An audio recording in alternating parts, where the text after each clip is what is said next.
Hi, my name is Anna, and for my second lesson, I will be going over long vowel sounds. This one will contain both long and short, like there was with the short vowels, but this one will be primarily talking about long vowels. The materials I will be using is a whiteboard, flashcards with different words on them, but the worksheet is similar to the one that we used with short vowels. My objective for this assignment with long vowel sounds is to have the students be able to identify, read, and write words with long vowel sounds in them and distinguish them from short vowel sounds. To introduce the topic, we will review short vowel sounds such as A, E, I, O, and U with the words that go with them. There will be one example for each one that the students will give me.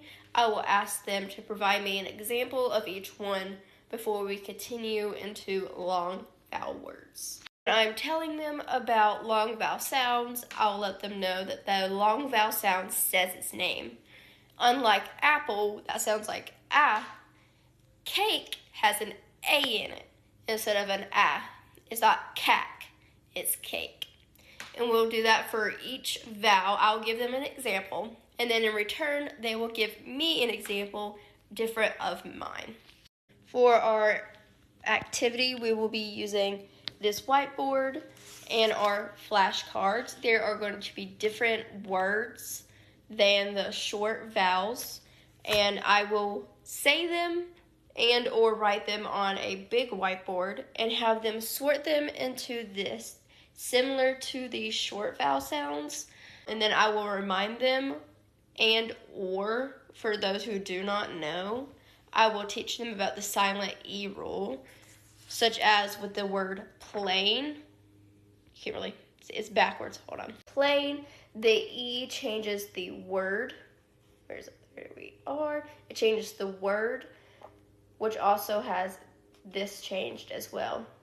If we take away the E, it would just be plan. That's a whole different word. Add the E and it becomes plain. So I will ask them if they saw a pattern with the words that are just long vowels. See if anything jumps out to them with some of the words. And if they don't tell me, I'll let them know that there's an E on most, if not all of them. But the E does not say its name. It doesn't have any sound that comes from it. It's just there, but it changes the word. Such as plain, cap turns into cape.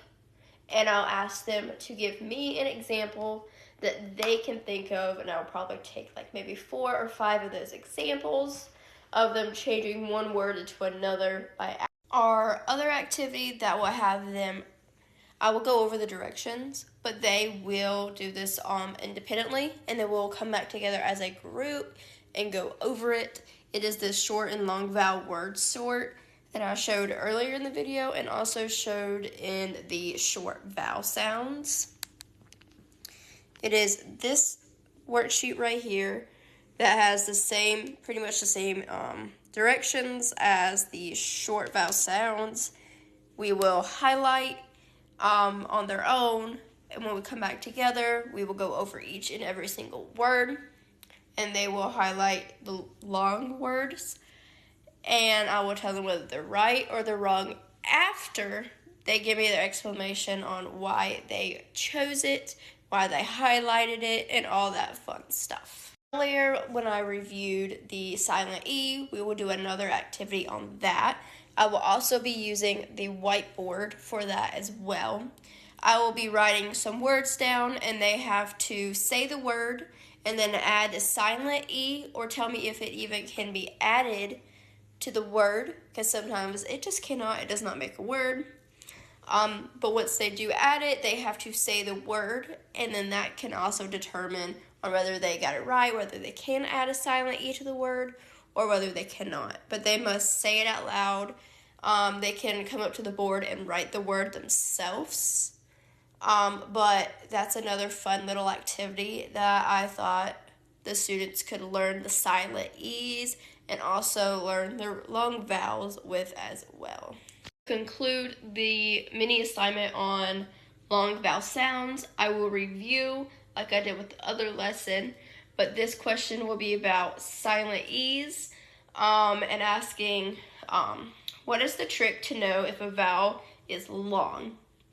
We will talk about the silent E and that the vowel says its name. Thank you.